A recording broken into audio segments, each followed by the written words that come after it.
Welcome to the Prayagraj institute. महत्वपूर्ण video की श्रृंखला में आपका स्वागत है। आज हम लोग बात करेंगे उत्तर प्रदेश शिक्षक भर्ती 2025 में एलटी ग्रेड और जीआईसी प्रवक्ता के लिए जो सामान्य अध्ययन का प्रश्न पत्र है उससे संबंधित महत्वपूर्ण प्रश्नों के बारे में। जैसा कि हम लोग जानते हैं कि एलटी ग्रेड में आपसे 30 प्रश्न जो है सामान्य अध्ययन के पूछे जाएंगे और वहीं पे जीआईसी प्रवक्ता की बात करें तो 40 प्रश्न आपसे पूछे जाएंगे। तो दोनों एग्जाम के लिए सामान्य अध्ययन का जो प्रश्न पत्र है वो बहुत ही इंपॉर्टेंट है। तो इसी संदर्भ में यह हमारा 8वां वीडियो है। तो चलिए स्टार्ट करते हैं अपने पहले प्रश्न के साथ। तो हमारे सामने जो पहला प्रश्न है वह भारतीय संविधान से है। ठीक, तो प्रश्न यह है कि भारतीय संविधान के अनुच्छेद 162 के शीर्षक के बारे में निम्न में से क्या सही है। तो जो आर्टिकल 162 है उसका टाइटल टैग ही बताना है आपको। तो यहाँ पे जो ऑप्शन है ए राज्य की कार्यकारी शक्ति, बी है राज्यपाल के पद की शर्तें, सी ऑप्शन है राज्यपाल के पद का कार्यकाल और डी ऑप्शन है राज्य की कार्यकारी शक्ति का विस्तार। तो देखिए जो ऑप्शन ए और ऑप्शन डी है वो आपको कंफ्यूज कर सकता है। तो कंफ्यूजन की बात यह है कि यहाँ पे भी राज्य की कार्यकारी शक्ति दिया हुआ है और ऑप्शन डी में भी राज्य की कार्यकारी जो शक्ति है, जो एग्जीक्यूटिव पावर है स्टेट के, उसके बारे में बात की गई, लेकिन यहाँ पे ध्यान देना है उसके विस्तार के बारे में बात की गई है। ठीक है, तो जो अनुच्छेद 162 है वह राज्य की कार्यकारी शक्ति का विस्तार, इसके बारे में बात करता है। तो ऑप्शन डी जो है यहाँ पे सही उत्तर होगा। तो इसकी व्याख्या है वो क्या है वो देख लीजिए। तो अनुच्छेद 162 का शीर्षक राज्य की कार्यकारी शक्ति का विस्तार है। तो जो टाइटल है वो क्या है, राज्य की कार्यकारी शक्ति का विस्तार, मतलब कि extension of executive power of state. तो जो राज्य सरकार की कार्यकारी शक्ति को परिभाषित करता है लेकिन संविधानों के प्रावधानों के अधीन। तो राज्य को जो पावर दी गई है, जो एग्जीक्यूटिव पावर दी गई है वह किसके अंतर्गत है, कॉन्स्टिट्यूशन ऑफ इंडिया के अंतर्गत, भारतीय संविधान के तहत ही उसके पावर जो है वो परिभाषित हैं। तो इस प्रकार इस प्रश्न का जो सही उत्तर है वो है ऑप्शन डी, क्या, राज्य की कार्यकारी शक्ति का विस्तार। अब हम बात करेंगे अगले प्रश्न के बारे में। दूसरा जो प्रश्न है वह यह है कि संविधान की व्याख्या से जुड़े किसी भी मामले की सुनवाई के लिए सर्वोच्च न्यायालय के न्यायाधीशों की न्यूनतम संख्या क्या होगी। तो यह जो प्रश्न है एक दूसरे माध्यम से या दूसरे तरीके से भी पूछा जा सकता है, क्या, कि जो कॉन्स्टिट्यूशनल बेंच होती है, ठीक, जो संवैधानिक पीठ होती है उसमें न्यूनतम जजों की संख्या क्या होगी। तो देखिए इसके लिए जो न्यूनतम जजों की संख्या निर्धारित की गई वो रखी गई है 5। तो अगर संवैधानिक मामले होते हैं तो उसमें जो बेंच कॉन्स्टिट्यूट की जाती है उसमें सर्वोच्च न्यायालय के न्यूनतम 5 जो है वो क्या होंगे, जज होंगे। ठीक है, तो ये चीज आपको ध्यान रखना है। जब भी संवैधानिक मामले जो है कोर्ट में आते हैं तो उसके लिए स्पेशल जो है कम से कम 5 जजों की बेंच जो है वो निर्धारित की जाती है। ठीक है, इसकी व्याख्या देखते हैं क्या है।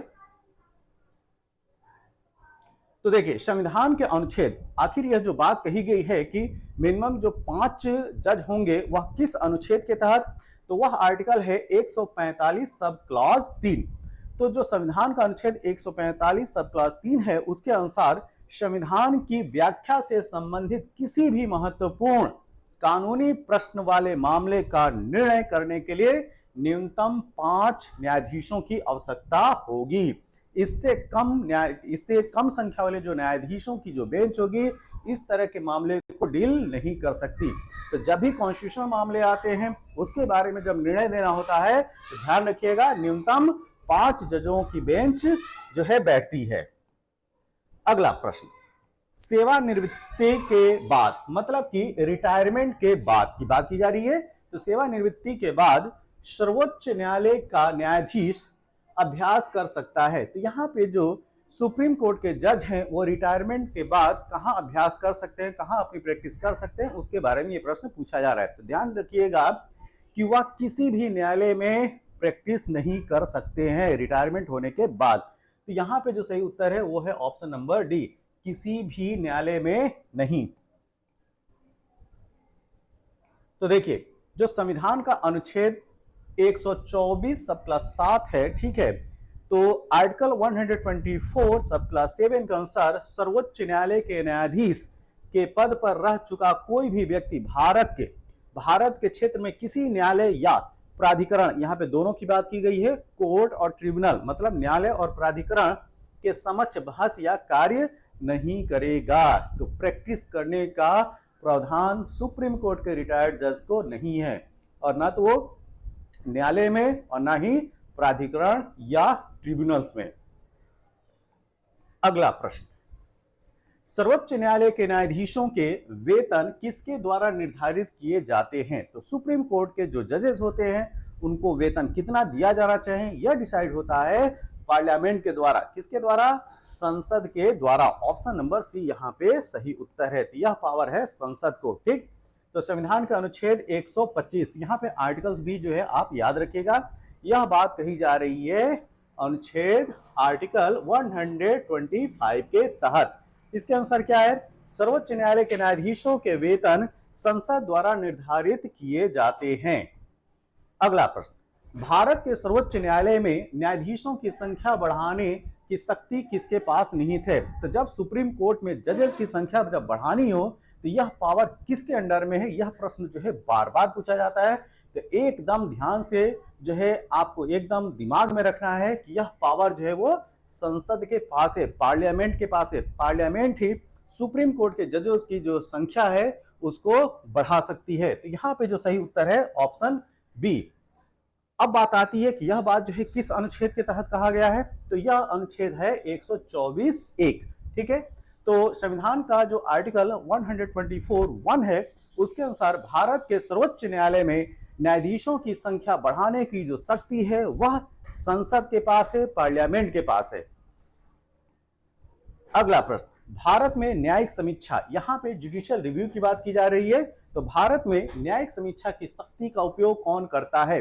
तो जो जुडिशियल रिव्यू की पावर है वह सुप्रीम कोर्ट और हाई कोर्ट दोनों को दी गई है, ठीक है। तो यहाँ पे जो सही उत्तर होगा वह क्या होगा? Option B.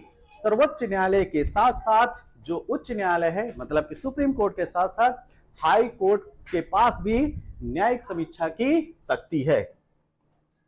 अगला प्रश्न यह है कि जनहित याचिका, ठीक है, पीआईएल का नाम सुना होगा आप लोगों ने। तो जनहित याचिका की शुरुआत किसके द्वारा की गई थी? तो यह जो पीआईएल का कॉन्सेप्ट है, जनहित याचिका का जो कॉन्सेप्ट है वह किसके द्वारा लाया गया था, यह प्रश्न पूछा जा रहा है। तो यह जो है एक न्यायिक पहल द्वारा, न्यायिक पहल से मतलब कि इसका जो इनिशिएटिव है सुप्रीम कोर्ट के जजेस के द्वारा ही लाया गया था पीआईएल का कॉन्सेप्ट, ठीक है। तो इसकी व्याख्या क्या है? तो देखिए, जो पीआईएल जो है न्यायिक सक्रियता का परिणाम है। न्यायिक सक्रियता से मतलब है जुडिशियल एक्टिविज्म, ठीक है। तो पीआईएल जो है जुडिशियल एक्टिविज्म का ही पार्ट है, ठीक। और कभी कभी जो है न्यायिक सक्रियता जो है वो हाइपर सक्रिय, मतलब कि अति सक्रियता में कन्वर्ट हो जाता है। कब? जब सुप्रीम कोर्ट या जो हाई कोर्ट है वह स्वतः जो है ज्यादा इंटरफेयर करने लगता है राज्य के मामलों में, तो उसको बोलते हैं हाइपर एक्टिविज्म, ठीक। तो जो पीआईएल है न्यायिक सक्रियता का परिणाम है और इसे न्यायाधीशों द्वारा विकसित किया गया, न कि किसी अधिनियम के द्वारा, ठीक है। तो यहाँ पे जो यह इंफॉर्मेशन है इसको ध्यान में रखना है। जो पीआईएल या जनहित याचिका का जो कॉन्सेप्ट है वह लाया गया था न्यायिक पहल द्वारा, न कि किसी एक्ट के द्वारा। और पीआईएल की बात जो है किसी अनुच्छेद में भी नहीं कहा गया है। तो भारत के किसी भी संविधान के किसी भी आर्टिकल में न्यायिक पहल या जो जनहित याचिका है या जो पीआईएल है उसकी बात नहीं की गई है। अगला प्रश्न, जब सर्वोच्च न्यायालय, मतलब कि जब सुप्रीम कोर्ट किसी व्यक्ति या संस्था को अपने कर्तव्य निभाने के लिए रिट जारी करता है तो इसे क्या कहा जाता है? जैसा कि हम लोग जानते हैं कि सुप्रीम कोर्ट और हाई कोर्ट के पास रिट जारी करने की शक्ति होती है। सुप्रीम कोर्ट यह पावर जो है आर्टिकल 32 के तहत जो है वह यूज करता है। तो सुप्रीम कोर्ट आर्टिकल 32 के तहत, और वहीं पे जब हम हाई कोर्ट की बात करेंगे तो वह आर्टिकल 226 के तहत जो है वह रिट जारी करने की पावर रखता है। तो यहाँ पे जो प्रश्न पूछा जा रहा है कि जब सर्वोच्च न्यायालय किसी व्यक्ति या संस्था को अपने कर्तव्य अपनी ड्यूटीज निभाने के लिए रिट जारी करता है तो इसे क्या कहा जाता है? यह कहलाता है मांडेमस। क्या? मांडेमस। ठीक, ऑप्शन नंबर बी। तो मांडेमस सार्वजनिक कर्तव्य सुनिश्चित करने के लिए जारी किया जाता है, इसको ध्यान रखिएगा। तो रिट के अंतर्गत जो है ये सारे रिट है, लेकिन यहां पे जो सही उत्तर है वो है मांडेमस। अगला प्रश्न, राज्य के उच्च न्यायालय के न्यायाधीश की आयु के संबंध में कोई प्रश्न उठने पर अंतिम निर्णय कौन करता है? तो अगर यह मामला जो है उठता है एज को लेके, तो यह जो मामला है उसका जो अंतिम निर्णय होगा वह भारत के राष्ट्रपति के द्वारा और भारत के मुख्य न्यायाधीश से परामर्श के बाद। ठीक है, तो जो प्रेसिडेंट ऑफ इंडिया है वह चीफ जस्टिस ऑफ इंडिया से परामर्श लेंगे और अपना अंतिम निर्णय वो सुनाएंगे। ठीक है, तो जब इस तरीके का मामला आ जाता है तो उसमें भारत के राष्ट्रपति भारत के मुख्य न्यायाधीश से परामर्श के बाद यह निर्णय देते हैं। तो यहां पे सही उत्तर क्या हो गया? Option number D. ठीक है, तो यह जो बात कही गई है वह अनुच्छेद 217 सब क्लॉज 3 के अंतर्गत कही गई है। तो आर्टिकल 217 सब क्लॉज 3 के अनुसार यदि उच्च न्यायालय मतलब कि जो हाई कोर्ट है के न्यायाधीश के आयु मतलब एज के संबंध में कोई भी प्रश्न उठता है तो राष्ट्रपति भारत के मुख्य न्यायाधीश से परामर्श के बाद एडवाइस के बाद निर्णय करेंगे और राष्ट्रपति का निर्णय अंतिम होगा। तो राष्ट्रपति जो निर्णय ले लेंगे वही फुल एंड फाइनल होगा और उसको जो है मानना होगा। ठीक, तो यहाँ पे आपको अनुच्छेद 217 सब क्लॉज 3 को याद रखना है, उसी के तहत यह बात कही गई है। अगला प्रश्न, निम्नलिखित में से किस उच्च न्यायालय में सबसे अधिक बेंच है? तो जैसा कि हम लोग जानते हैं कि जो हाई कोर्ट होते हैं उनकी खंडपीठ होती है। ठीक है, तो एक मेन ब्रांच होती है, उसके साथ में कुछ एक सब ब्रांच होती है। ठीक है, जिसको बेंच बोला जाता है। जैसे अगर हम लोग इलाहाबाद हाई कोर्ट का एग्जाम्पल लें तो इलाहाबाद हाई कोर्ट की जो मुख्य बेंच है, ठीक है, वो है इलाहाबाद प्रयागराज में, और इसकी जो डिवीजन बेंच है वो एक लखनऊ में भी है। ठीक है, तो उसी प्रकार यह प्रश्न यह पूछा जा रहा है कि निम्नलिखित में से किस उच्च न्यायालय मतलब हाई कोर्ट में सबसे अधिक बेंच है? तो सही उत्तर है गुवाहाटी। ठीक है, गुवाहाटी उच्च न्यायालय, ऑप्शन नंबर डी। अब हम बात करेंगे कि इसकी जो बेंचें हैं वह कहां कहां पे हैं। ठीक, तो देखिए, तो गुवाहाटी उच्च न्यायालय की सबसे अधिक बेंच हैं। एक हो गई कोहिमा नागालैंड, एक हो गई आइजोल मिजोरम और एक हो गया ईटानगर अरुणाचल प्रदेश। ठीक, तो एक मेन हो गया असम के गुवाहाटी में मेन, इसके साथ में जो डिवीजनल बेंच हैं, एक नागालैंड की कैपिटल कोहिमा में, दूसरा मिजोरम की कैपिटल आइजोल में, और जो तीसरा है अरुणाचल प्रदेश की कैपिटल ईटानगर में। तो ये जो है तीनों याद रखिएगा। राज्य के उच्च न्यायालय के, ध्यान रखिए यहां पे हाई कोर्ट की बात की जा रही है, तो राज्य के उच्च न्यायालय के मुख्य क्षेत्राधिकार में क्या शामिल नहीं है? तो देखिए, जब हाई कोर्ट की बात की जाएगी तो हाई कोर्ट के पास एडवाइजरी पावर नहीं है। ठीक है, तो यहां पे क्या हो जाएगा सही? जी हाँ, सलाहकारी क्षेत्राधिकार। ठीक है, सलाहकारी जो क्षेत्राधिकार है वो हाई कोर्ट के अंतर्गत नहीं है, वो सुप्रीम कोर्ट के क्षेत्राधिकार में आता है। इसके अलावा मूल क्षेत्राधिकार, पर्यवेक्षी क्षेत्राधिकार और अपीलीय क्षेत्राधिकार जो है ये तीनों के तीनों जो है वो हाई कोर्ट के क्षेत्राधिकार में आते हैं। जो नहीं आता है वो क्या है? सलाहकारी क्षेत्राधिकार, ऑप्शन ए। तो जो सही उत्तर है वो है ऑप्शन ए, जो सलाहकारी क्षेत्राधिकार केवल सर्वोच्च न्यायालय सुप्रीम कोर्ट का है, और यह बात की गई है आर्टिकल 143 के तहत। तो जो अनुच्छेद 143 है वह सुप्रीम कोर्ट को स्पेशल पावर दे रहा है, किस चीज का? Advisory power. ठीक है, तो सलाहकारी जो क्षेत्राधिकार है वह पावर जो है सुप्रीम कोर्ट के पास है, ना कि हाई कोर्ट के पास। तो उच्च न्यायालयों में मूल, पर्यवेक्षी और अपीलीय क्षेत्राधिकार होते हैं। तो जो नहीं है वो है सलाहकारी क्षेत्राधिकार। अगला प्रश्न, निम्नलिखित में से कौन सी रिट अधीनस्थ न्यायालयों के कार्य की जांच करती है? तो जो सबऑर्डिनेट कोर्ट्स हैं उनके कार्यों को चेक करने के लिए जो रिट जारी की जाती है वो है यस सर्टियोराई। ठीक है, क्या? सर्टियोराई जो है ऑप्शन नंबर सी इसका सही उत्तर है। आखिर इसमें है क्या? तो देखिए, जो सर्टियोराई है एक उच्च अदालत द्वारा निचली अदालतों के कार्य की पुनः जांच, ठीक है, पुनः जांच के लिए जारी की जाती है और यह अपीली अदालत द्वारा लंबित मामले की जानकारी प्राप्त करने के लिए भी जारी की जाती है। तो जो अपीलीय मामले हैं, ठीक है, अपीली अदालत द्वारा जो लंबित मामले हैं उनकी भी जानकारी प्राप्त करने के लिए सर्टियोरारी जो रिट है वह जारी किया जाता है। अगला प्रश्न, निम्न में से कौन सा अपना पद राष्ट्रपति की इच्छा तक रखता है? ठीक है, तो मतलब कि राष्ट्रपति के इच्छा अनुसार वह अपने पद पर बना रहता है। अगर राष्ट्रपति की इच्छा यह रही कि वह पद से हट जाए, वो हट जाएंगे। ठीक है, तो निम्न में से कौन अपना पद राष्ट्रपति की इच्छा तक रखता है? तो वो है भारत के अटॉर्नी जनरल। ठीक है, कौन? भारत का महान्यायवादी जो अटॉर्नी जनरल है वो। तो अटॉर्नी जनरल की जो बात की गई है वह आर्टिकल 78 में की गई है। ठीक है, तो जो महान्यायवादी हैं अटॉर्नी जनरल, ठीक है, जिनको शॉर्ट फॉर्म में एजी बोला जाता है, अटॉर्नी जनरल राष्ट्रपति की इच्छा तक पद पर रहता है और नियंत्रक और मुख्य निर्वाचन आयुक्त को सर्वोच्च न्यायालय के न्यायाधीश की तरह हटाया जाता है। ठीक है, तो जिस तरीके से सुप्रीम कोर्ट के जजेस को हटाया जाता है, उसी प्रकार से जो CAG हैं, कंप्ट्रोलर ऑडिटर जनरल, और जो निर्वाचन आयुक्त हैं, इलेक्शन कमिश्नर जो हैं, उनको भी उसी तरीके से हटाया जाता है। लेकिन जब महान्यायवादी की बात की जाएगी, अटॉर्नी जनरल की बात की जाएगी, तो यह राष्ट्रपति के प्रसाद पर्यंत अपने पद पर आसीन रहते हैं। तो और लोकसभा के जो स्पीकर हैं उनको सदन के बहुमत से हटाया जा सकता है। तो यह प्रश्न जो है क्लियर हो गया। आगे चलते हैं। निम्न में से कौन सा राज्य सरकार का कानूनी सलाहकार है? देखिए, इससे पहले वाला जो प्रश्न था वह था यूनियन गवर्नमेंट का कानूनी सलाहकार, अटॉर्नी जनरल के बारे में बात की गई थी। यहाँ पे बात की जा रही है कि जो राज्य का कानूनी सलाहकार है, ठीक है, जो लीगल एडवाइजर है स्टेट का, वह कौन होता है? तो वह होता है महाधिवक्ता। कौन?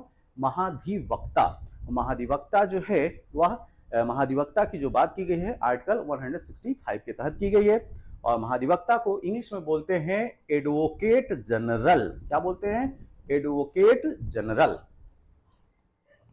तो देखिए इसमें क्या बात कही गई है, तो जो आर्टिकल 165 है उसके अनुसार राज्यपाल उच्च न्यायालय के न्यायाधीश की योग्यता वाले व्यक्ति को महाधिवक्ता मतलब कि एडवोकेट जनरल नियुक्त करता है और उसका कर्तव्य राज्य सरकार को कानूनी मामले में सलाह देना है। तो जो कानूनी सलाहकार होता है स्टेट मतलब राज्य का, वह होता है महाधिवक्ता, एडवोकेट जनरल। और यूनियन गवर्नमेंट जो केंद्र सरकार का कानूनी सलाहकार होता है वो होता है अटॉर्नी जनरल। भारत में राष्ट्रीय पंचायती राज दिवस कब मनाया जाता है? तो ये डेट याद रखिएगा, 24 अप्रैल। 24 अप्रैल को हर साल राष्ट्रीय पंचायती राज दिवस मनाते हैं। आखिर क्यों मनाते हैं? तो इसकी कहानी ये है कि जैसा कि हम लोग जानते हैं कि जो 73वां संविधान संशोधन अधिनियम था 1992 का, वह जो इम्प्लीमेंट होता है 24 अप्रैल 1993 से प्रभावी होता है। ठीक, और इसी के तहत जो पंचायती राज इंस्टीट्यूशंस हैं उनको संवैधानिक दर्जा प्राप्त होता है। ठीक है, तो ये काफी जो है इंपॉर्टेंट कॉन्स्टिट्यूशनल अमेंडमेंट था, 73rd और 74th दोनों, और जिससे जो है त्रिस्तरीय मतलब डिसेंट्रलाइज्ड फॉर्म ऑफ गवर्नमेंट की शुरुआत होती है। विकेंद्रीकृत सरकार की जो है वो कार्य प्रणाली जो है प्रारंभ होती है। ठीक है, तो एक जो है यूनियन मतलब केंद्र सरकार, फिर राज्य सरकार और उसके बाद पंचायती राज इंस्टीट्यूशंस। ठीक, नेक्स्ट अगला प्रश्न है कि भारतीय संविधान 73वें संविधान संशोधन अधिनियम के प्रावधानों के अनुसार मध्यवर्ती स्तर पर पंचायतें गठित न करने के लिए न्यूनतम आबादी कितनी होनी चाहिए? देखिए, जहां पे 20 लाख से कम आबादी होगी वहां पे मध्यवर्ती स्तर पर पंचायतें गठित नहीं की जा सकती। ठीक है, तो यहाँ पे जो ऑप्शन है ऑप्शन नंबर बी। तो संविधान का अनुच्छेद 243 बी सब क्लास 2 जो है उसके अनुसार 20 लाख से अधिक आबादी न होने वाले राज्य में मध्यवर्ती स्तर पर पंचायतें गठित नहीं की जा सकती है। अगला प्रश्न, पंचायतों की रचना के संबंध में प्रावधान करने के लिए निम्नलिखित में से कौन अधिकृत है? ठीक है, तो पंचायतों की रचना मतलब कि जो पंचायतों का जो स्ट्रक्चर वो कैसा होना चाहिए, इसके लिए जो लीगल प्रोविजन है वो कौन डिसाइड करेगा? तो ये है पावर राज्य की विधानमंडल। ठीक है, तो जो लेजिस्लेटिव असेंबली है किसी भी राज्य के, उसके पास यह पावर दी गई है कि पंचायतों की रचना के संबंध में जो भी प्रोविजन है वो ला सकती है। तो यहाँ पे जो सही उत्तर है वो है ऑप्शन नंबर बी। तो यह जो बात कही गई है वह आर्टिकल 243C1, फिर से देखिए, आर्टिकल 243C1 के तहत क्या राज्य का जो विधानमंडल है कानून द्वारा पंचायतों की रचना के संबंध में प्रावधान कर सकता है।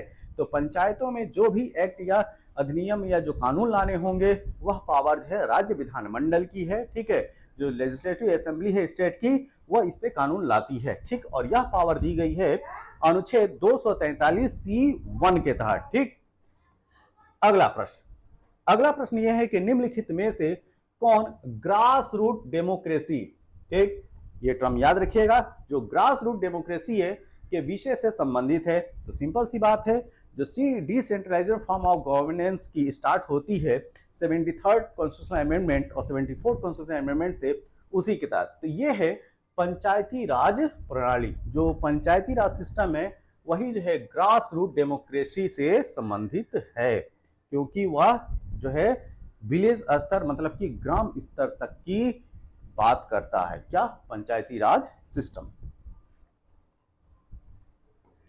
तो भारत में संविधान के 73वें संशोधन के माध्यम से ग्रास रूट डेमोक्रेसी की स्थापना की गई, जो पंचायती राज संस्थानों से संबंधित है। अगला प्रश्न, पंचायती राज प्रणाली में न्याय पंचायतों को सजा देने की शक्ति नहीं है, सिवाय किस राज्य में? ठीक, तो ये जो पावर दी गई है वह बिहार राज्य में है। ठीक है, तो बिहार के पास ये पावर है, लेकिन अन्य राज्यों में यह पावर नहीं है। तो पंचायती राज प्रणाली में न्याय पंचायतों को सजा देने की शक्ति नहीं है, ये बात सही है, लेकिन किसके सिवाय? बिहार। तो बिहार पंचायती राज अधिनियम 2006 के तहत, इसको भी याद रखिए, जो एक्ट है ठीक वह 2006 का है, इसके तहत ग्राम अदालतों को सजा देने की शक्ति दी गई है।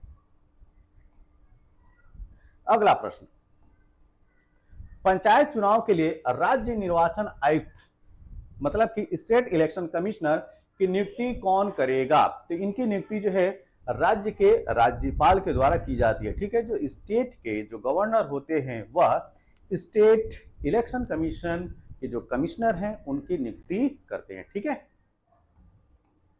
यह बात जो है अनुच्छेद 243 के में वर्णित है। उसके अनुसार पंचायतों के सभी चुनाव राज्य निर्वाचन आयोग में निहित होंगे, जिसमें राज्यपाल द्वारा नियुक्त एक राज्य निर्वाचन आयुक्त शामिल होगा। तो ध्यान रखिएगा, जो पंचायती इलेक्शन होते हैं उसका चुनाव राज्य निर्वाचन आयोग के द्वारा किया जाता है, न कि इलेक्शन कमीशन ऑफ इंडिया के द्वारा। इलेक्शन कमीशन ऑफ इंडिया के द्वारा जनरल इलेक्शन कराए जाते हैं जो यूनियन गवर्नमेंट के लिए होता है, और जो स्टेट में लेजिस्लेटिव असेंबली के जो इलेक्शन है, विधानसभा के जो इलेक्शन है, वो भी इलेक्शन भारत के निर्वाचन आयोग के द्वारा कराया जाता है। लेकिन जब बात पंचायती इंस्टीट्यूशन के इलेक्शन की बात आएगी तो इसका जो इलेक्शन है, इसका जो चुनाव है वह स्टेट इलेक्शन कमीशन के द्वारा किया जाता है, और स्टेट इलेक्शन कमीशन का जो कमिश्नर होता है, निर्वाचन आयुक्त होता है, उसकी नियुक्ति राज्य के राज्यपाल के द्वारा की जाती है। और एक चीज ध्यान रखिएगा, ये जो है कॉन्स्टिट्यूशनल बॉडी है। ठीक है, राज्य निर्वाचन आयोग हो चाहे राज्य वित्त आयोग है, ये दोनों के दोनों जो है वह कॉन्स्टिट्यूशनल बॉडी है, संवैधानिक संस्था है। अगला प्रश्न, निम्नलिखित में से कौन सा कर ग्राम पंचायतों द्वारा लगाया जाता है? ठीक है, तो बिक्री कर, भूमि राजस्व कर, स्थानीय कर। तो जो ग्राम पंचायतों द्वारा लगाया जाता है, जो लोकल टैक्स हैं वो, ठीक, स्थानीय कर, ऑप्शन सी। तो ग्राम पंचायतों द्वारा एकत्रित स्थानीय मामलों में कर जैसे कि संपत्ति कर, व्यवसायिक कर, जल कर, सीवेज कर और मेला कर, ये सब जो है टैक्स लगाए जाते हैं और पंचायतों को इससे लाभ मिलता है। ठीक, भारत में पंचायती राज का वास्तुकार, आर्किटेक्ट किसे माना जाता है? मतलब कि जो पंचायती राज व्यवस्था जो भारत में दिखती है, जो त्रिस्तरीय मॉडल है, उसको लाने वाले व्यक्ति कौन है, ये आपसे पूछा जा रहा है। ठीक है, तो ये है बलवंत राय मेहता। कौन? बलवंत राय मेहता, ऑप्शन नंबर सी। ये गुजरात के दूसरे मुख्यमंत्री भी रहे। ठीक है, यस।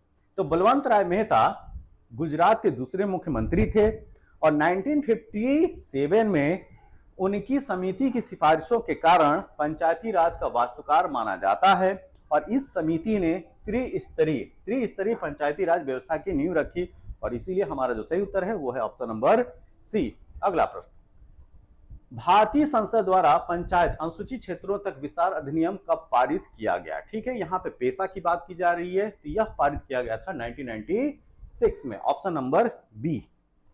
ये भी काफी इंपॉर्टेंट है, पेशा का नाम याद रखिएगा, पंचायती एक्सटेंशन शेड्यूल एरिया। ठीक है, तो जो पंचायत अनुसूचित क्षेत्रों तक विस्तार अधिनियम 1996 को 1996 में पारित किया गया और यह अधिनियम अनुसूचित क्षेत्रों में पंचायती राज व्यवस्था को लागू करने के लिए था, जिसके तहत स्थानीय स्वशासन जो लोकल गवर्नेंस है उसको और मजबूत किया जा सके, इसके लिए पेशा लाया गया था। ठीक है, कहां के लिए? अनुसूचित क्षेत्रों के लिए।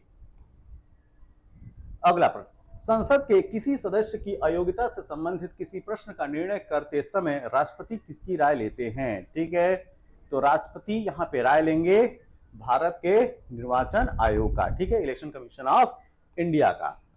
अब ये जो बात कही गई है वो अनुच्छेद 103 के तहत की गई है। तो अनुच्छेद 103 क्या कहता है? संसद के किसी सदस्य के अयोग्यता से संबंधित प्रश्न का निर्णय राष्ट्रपति द्वारा लिया जाता है, लेकिन वह निर्वाचन आयोग की राय लेता है और उसी के अनुसार कार्य करता है। मतलब कि अगर इलेक्शन कमीशन ऑफ इंडिया के द्वारा जो राय दी गई राष्ट्रपति को, वह राय जो है मानना होगा किसको? प्रेसिडेंट को। तो जब ऐसे मामले आ जाते हैं तो भारत के राष्ट्रपति इलेक्शन कमीशन ऑफ इंडिया से जो है वो सलाह लेते हैं और उसके बाद अपना निर्णय सुनाते हैं। दिनेश गोस्वामी समिति का संबंध, जी हां, निर्वाचन सुधार से, ध्यान रखिएगा, ये प्रश्न भी पूछा जाता है। तो जो दिनेश गोस्वामी समिति है 1990 की है। ठीक, इसका गठन 1990 में किया जाता है और इसके अनुसार इसने मतदाता सूची, मतदान प्रक्रिया और राजनीतिक दलों की पंजीकरण जैसे सुधारों पर सुझाव दिया था। ठीक है, तो इसलिए ऑप्शन सी इसका सही उत्तर है।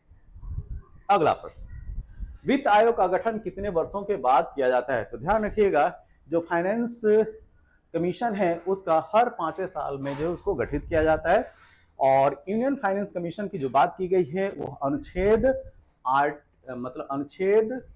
280 के तहत की गई। ठीक है, कौन सा finance commission? Union finance commission. अगर आपसे स्टेट फाइनेंस कमीशन की बात की जाएगी तो आप बताइएगा आर्टिकल 243 आई के तहत। ठीक है, अगला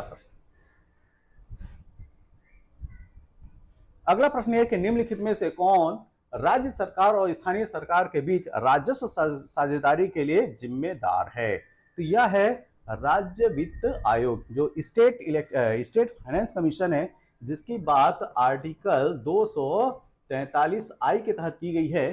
ठीक है, उसमें यह बात की गई है क्या कि राज्य सरकार और स्थानीय सरकार के बीच जो राजस्व की साझेदारी होगी वो कैसी होगी, कितनी होगी। ठीक, यह काम किसका है? राज्य वित्त आयोग का। देखिए, तो अनुच्छेद 243 आई के तहत राज्य वित्त आयोग राज्य और पंचायतों के बीच कर, शुल्क, टोल आदि के वितरण, पंचायतों के अनुदान आदि के लिए सिफारिश करता है। इस वजह से हमारा जो विकल्प है वो ऑप्शन सी सही है। अगला प्रश्न, निम्नलिखित में से कौन सार्वजनिक धन का संरक्षक कहा जाता है? जो पब्लिक पैसा है, मनी है, ठीक है, सार्वजनिक धन है, उसका संरक्षक किसको बोलते हैं? बहुत ही अच्छा क्वेश्चन है। ठीक है, तो इस प्रश्न का सही उत्तर है नियंत्रक एवं महालेखा परीक्षक, जिसको CAG बोलते हैं। ठीक है, कंट्रोलर एंड ऑडिटर जनरल। ठीक, तो ये याद रखिएगा, वह जो है सार्वजनिक धन का संरक्षक है। इसी के साथ एक और क्वेश्चन मैं पूछना चाहूंगा, अगर आपसे संविधान का संरक्षक पूछा जाए तो इसका उत्तर क्या देंगे? ठीक, तो इस प्रश्न का उत्तर जो है आप कमेंट बॉक्स में जरूर दीजिएगा। फिर से प्रश्न को सुनिए, संविधान का संरक्षक किसको माना जाता है, किसको कहा गया है, या कस्टोडियन ऑफ कॉन्स्टिट्यूशन किसको कहते हैं। ठीक, अगला प्रश्न, निम्नलिखित में से कौन सा सही है। संघ लोक सेवा आयोग है, क्या यह नियामक निकाय है, वैधानिक निकाय है, सी संसदीय अध्यादेश द्वारा स्थापित है, या संवैधानिक निकाय। तो ध्यान रखिएगा, जो जो यूपीएससी है, जो लोक सेवा आयोग है, यूनियन पब्लिक सर्विस कमीशन, वह एक संवैधानिक निकाय है। ठीक है, क्या है, कॉन्स्टिट्यूशनल बॉडी है। और यह बात कही गई है आर्टिकल 315 में, क्या, आर्टिकल 315 में। ठीक, तो आर्टिकल जो 315 है उसके अनुसार संघ के लिए एक लोक सेवा आयोग और प्रत्येक राज्य के लिए एक लोक सेवा आयोग होगा। ठीक है, तो जैसा कि हम लोग जानते हैं, यूनियन पे जो यूनियन पब्लिक सर्विस कमीशन है, यूपीएससी। ठीक है, क्या है, यूपीएससी है। ठीक, और स्टेट लेवल की बात करें, अगर उत्तर प्रदेश की बात करें, तो यहाँ पे क्या है, Uttar Pradesh public service commission है, क्या, यूपीपीएससी। इसी तरीके से अगर मध्य प्रदेश की बात करें तो वहां पे है एमपीपीएससी। ठीक है, Madhya Pradesh public service commission. और ये सब बातें जो कही गई हैं आर्टिकल 315 के तहत की गई है। ठीक है, तो एक क्या है, एक यूनियन में लोक सेवा आयोग होगा और प्रत्येक राज्य के लिए एक लोक सेवा आयोग होगा, हर एक स्टेट के लिए। तो यह बात किसमें कही गई है, अनुच्छेद 315 में।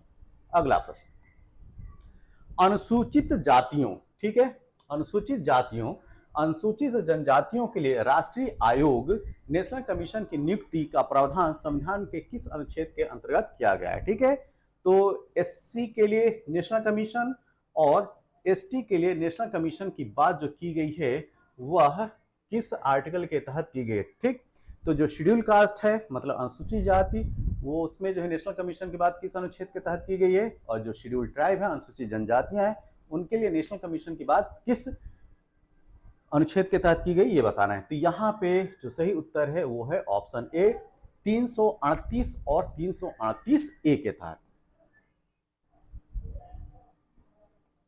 तो जो संविधान का अनुच्छेद 338 है वह अनुसूचित जातियों के लिए राष्ट्रीय आयोग की नियुक्ति का बात करता है, मतलब कि शेड्यूल कास्ट के लिए। और जो आर्टिकल 338 ए है वह एसटी के लिए, शेड्यूल ट्राइब के लिए नेशनल कमीशन की बात करता है। तो इस चीज को याद रखिएगा।